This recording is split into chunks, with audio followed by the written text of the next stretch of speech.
அன்பார்ந்த வாஸ்து பார்க்கிற அன்பர்களே, உங்கள் அனைவருக்கும் சென்னை கோயம்பேட்டிலிருந்து வெற்றி வாஸ்து சர்வீசஸ் என்ற அமைப்பின் கீழ் இந்த வாஸ்து ஆலோசனை தொழிலே கடந்த 25 ஆண்டுகளாக நான் தொடர்ந்து செய்து வந்து கொண்டிருக்கிறேன்.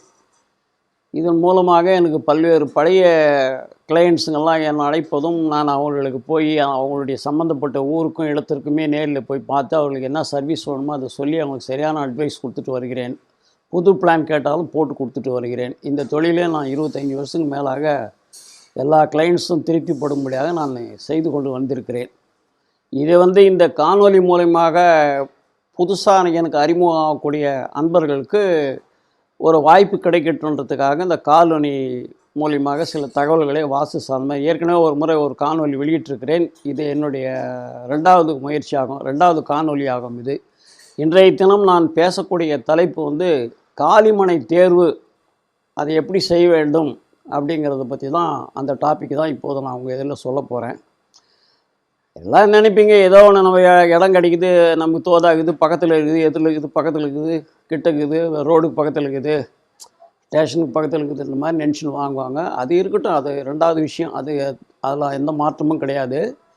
ஆனால் வாஸ்து சாஸ்திரத்தில் ஒரு முறை இருக்குது. எப்படி ஒரு காலிமனையை செலக்ட் பண்ணி வாங்கணும் கட்டுறதுக்கு முன்னேன்னு ஒரு வழிமுறை இருக்குது. அதுக்கு உங்களுக்கு புரிய வைக்கணுன்றதுக்காக நான் 2 விதமான டிராயிங் 1, டிராயிங் 2 அப்படின்னு 2 வரைபடம் கொடுத்துருக்குறேன். அந்த வரைபடம் இந்த காணொலியிலேயே சேர்த்து வருது, அதை பாருங்கள். 1வது வரைபடம் ரொம்ப சிறப்பான வரைபடம். அதுதான் நீங்கள் வாங்க வேண்டிய இடம். 2வது போட்டுக்கிறது ஒரு தவறான அமைப்புள்ள இடம். அதை கூடுமான அளவுக்கு தவிர்ப்பது நல்லது. இல்லை அப்படி நான் வாங்கி தான் தீர்வேன்னா அதில் என்ன பிரச்சனை இருக்குதுன்றதையும் நான் சொல்லிடுறேன். ஒரு 30க்கு 40 கொண்ட கிழக்கு மனையை நான் உங்களுக்கு அதில் அடையாளமிட்டிருக்கிறேன். அதில் சுற்றி காலி இடம் விட்டு நம்ம வீடு கட்டணும். எப்போவுமே மேற்குலேயும் தெற்குலேயும் கம்மியான காலி இடமும், வடக்குலேயும் கிழக்குலேயும் அதிகமான காலி இடம் விட்டு ஒரு முறைப்படி வீடு கட்டணும். அது ரெக்டாங்கிள் ஃபீஸில் பண்ணணும். நான் ஏபிசிடின்ற முறையில் அதை காமிச்சு உங்களுக்கு சொல்லியிருக்கிறேன். 30-40 மனையில் காலி இடமெல்லாம் சுற்றி நீங்கள் விட்டுட்டு மீதி மட்டும் கட்டினீங்கன்னா உங்களுக்கு ஒரு 24க்கு 32 என்ற அளவில் தான் அமையுது. மீதியெல்லாம் காலி இடத்துல போயிடுது. ஆனால் இதுதான் சரியான அமைப்புங்க. இந்த மாதிரி தான் நீங்கள் வாங்கணும்.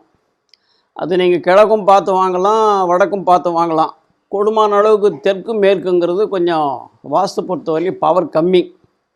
வாங்கக்கூடாதுன்றதில்ல, அதுக்கு என்ன வழிமுறை இருக்குதோ அந்த வழிமுறையை பயன்படுத்தி அதை வாங்கிக்கலாம். ஆனால் முக்கியத்துவம் பார்க்கும்போது கிழக்குக்கும் வடக்குக்கும் முக்கியத்துவம் கொடுத்தா போதுமானது. இல்லை எங்களுக்கு கார்னர் பீஸ் தான் கிடைக்குதுன்னும் போது வடகிழக்கு மூலையில் வரக்கூடிய அந்த 4 ரோடு சந்திப்பில் வடகிழக்கு மூலையில் வரும் பாருங்க, அந்த மாதிரி மனையை வாங்கலாம். அது நார்த் ஈஸ்ட் கார்னர் பிளாட்டுன்னு பேர். அது இன்னும் கூடுதல் பவருங்க. ஆனால் விலை அது மிச்சமாக இருக்கும். சாதாரணமாக உள்ளே இருக்கிற பிளாட்டை விட அந்த கார்னர் பீஸுன்றது ஒரு 100 ரூபாய் 200 ரூபாய் எல்லா பில்டருமே சேர்த்து தான் விற்பாங்க. அந்த பிளாட் ப்ரொமோட்டர்ஸுங்கெல்லாம் அதிக ரேட்டுக்கு தான் விற்பாங்க. அதனால் நீங்கள் வாங்கும்போது கிழக்கு பார்த்த மனையோ வடக்கு பார்த்த மனையோ பார்த்து வாங்கிக்கினீங்கன்னா நம்ம அதுக்கு சுற்றி இடம் எப்படி முறைப்படி ஒன்றுமோ அதை விட்டுட்டு நம்ம வீடு கட்டிக்கலாம். அதுதான் சரியான முறைங்க. அதே நேரத்தில் நீங்கள் தேர்ந்தெடுக்கக்கூடிய மனையானது உங்கள் வீட்டுக்கு எதிர்த்தாப்பில் கிழக்கோ வடக்கோ எதாக இருந்தாலும் பெரிய ஏரிங்க, இந்த மாதிரி வாய்க்காலில் ஒரு 10 அடி 5 அடி கெனாலுன்னு சொல்லுவாங்க. கெனாலுன்னா அந்த வெள்ள நீர் போகிறதுக்காக பெருசாக வெட்டியிருப்பாங்க. அந்த மாதிரி இருக்கிறது இருந்தால் கொஞ்சம் தவிர்த்துங்க. இல்லை இருந்து தான் தீருதுன்னா கிழக்கு வடக்குக்கு எதிரில் இருக்கக்கூடிய நீர்நிலைகள் நல்லது. மேற்குலேயும் தெற்குலேயும் நீர்நிலைகள் இருப்பது வாஸ்து ரீதியாக பெரிய தவறு. அந்த மாதிரி வாங்காதுக்கிறது பெட்ரு. ஏன்னா பல முறை நான் சில பேர் பார்த்துருக்குறேன். இந்த மேற்குலேயும் தெற்குலேயும் மனைங்களை எதிரில் ஏறிக்கிறது தெரியாத வாங்கி பல கோடிக்கணக்கான ரூபாயை முதல்ல போட்டுட்டு ரொம்ப பேர் முழிச்சுன்னு இருக்காங்க. விற்கவும் முடியல, கடனாளி ஆகிட்டு கடன்லேருந்து மீண்டு வர முடியலன்ற மாதிரி நிறைய பிரச்சனையை சந்திச்சுன்னுக்கிறவங்களாம் எனக்கு தெரியும். அதனால் நீங்கள் வாங்கும்போதே ஒரு வாஸ்து நிபுணனுடைய ஆலோசனையோடு நீங்கள் ஒரு காலி மனையை வாங்குறது உங்களுக்கு எல்லா வகையிலும் நல்லது. அது பிற்கால பலவிதமான பிரச்சனைகளுக்கு அது தீர்வு கிடைக்கும். அதை நீங்கள் பார்த்து அந்த மாதிரி செஞ்சுங்க. அதே நேரத்தில் ஏன்னா ஆலோசனைனாக்கா என்னுடைய காணொலியினுடைய கடைசியில் நான் 2 நம்பர் கொடுத்துருக்குறேன்.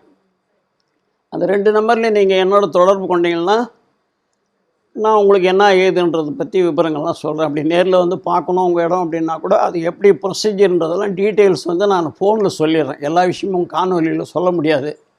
அதனால் மைண்டில் வச்சுன்னு காலிமனை தேர்வுன்ற போது ஒரு முறைப்படி பார்த்து செஞ்சு வாங்கி பண்ணிக்கிறது நல்லது. அடுத்து வந்து முட்டு சந்துன்னு சொல்லுவாங்க. நீங்கள் மனையை வாங்கும்போது எப்போவுமே உங்களுக்கு மேற்குலேயும் தெற்குலேயும் வந்து முட்டு சந்து இருந்தால் நல்லது. உங்கள் மனையிலேருந்து வெளியே வந்தால் தெற்குலேயும் மேற்குலேயும் முட்டு சந்து நல்லது. வடக்குலையும் கிழக்குலேயும் முட்டு சந்து இருக்கிற மனையை வந்து நீங்கள் வாங்காதுக்கிறது பெட்ரு. அதே மாதிரி நீங்கள் வாங்கக்கூடிய மனை வந்து உங்கள் வீட்டை விட்டு வெளியே வந்தீங்கன்னா அது கிழக்கு நோக்கியோ வடக்கு நோக்கியோ உங்களை தொடர்ந்து அழைச்சின்னு போகணும். அந்த டிராயிங்கில் நான் அம்புக்குறி போட்டு அதை காமிச்சிருக்கிறேன். அது எப்படி போகணுன்றது ஒரு 4 ரோடு சந்திப்பு இருக்குன்னா அது எப்படி கட் பண்ணி எப்படி போனால் நல்லதுன்றது சொல்லிக்கலாம். அந்த மாதிரி மனையாக இருந்தால் கூடுதல் பவர் அது. அதனால் நீங்கள் அதையும் பார்த்து வாங்கிக்கலாம். அதெல்லாம் இந்த மாதிரி ஒவ்வொரு விஷயங்களும் எவ்வளோ சொல்ல வேண்டியது இருக்குது. அதெல்லாம் சொன்னீங்கன்னா நாள் பூரா சொல்லிகிட்டே இருக்கலாம். அவ்வளோ விஷயம் இருக்குது இதில். இருந்தாலும் உங்களுக்கு புரிய வைக்கிறதுக்கு இது முக்கியமான பாயிண்ட்ஸ்ன்றதுனால இந்த காணொலியை நான் உங்களுக்கு சொல்கிறதுக்கு நான் ரொம்ப விருப்பப்பட்டிருக்கிறேன். ஏதாவது தொடர்பு வேணும்னா கீழ்கண்டு இருக்கிற 2 செல் நம்பரோட என்னோட நீங்கள் தொடர்பு கொண்டீங்கன்னா அதில் நாங்கள் ஏதோ என்ன ஏதுன்ற டீட்டெயில்ஸுங்கெல்லாம் அதில் சொல்கிறோம். அதில் நீங்கள் இப்போ தெரிஞ்சு இது பண்ணிங்க உபயோகப்படுத்திங்க என்ன அப்படின்னு கேட்டுக்கிறேன். இது மாதிரி பல காணொலிகள்லாம் நம்ம இடைவெளி விட்டு உங்களுக்கு நிறைய சப்ஜெக்டை நான் சொல்லலாம்னு ஆசைப்பட்றேன். இது நீங்கள் உங்களுக்கு தெரிஞ்ச நண்பர்களுக்கும் இந்த காணொலியை நீங்கள் ஃபார்வர்ட் பண்ணுங்கள். இந்த செல் நம்பரையும் நீங்கள் எங்கேயாவது ஒரு டைரியில் எங்கேயாவது குறித்து வச்சுங்க. உங்களுக்கு தெரிஞ்சவங்களுக்கு தேவைன்னாலும் இந்த ரெஃபரன்ஸ் நம்பர் குறித்து வச்சுங்க. அது பின்னிட்டு யாருக்கோ ஒருத்தருக்கு உதவும். அதனால் என்னுடைய நம்பரையும் நோட் பண்ணி வச்சுக்கணும்னு கேட்டுக்கொள்கிறேன்.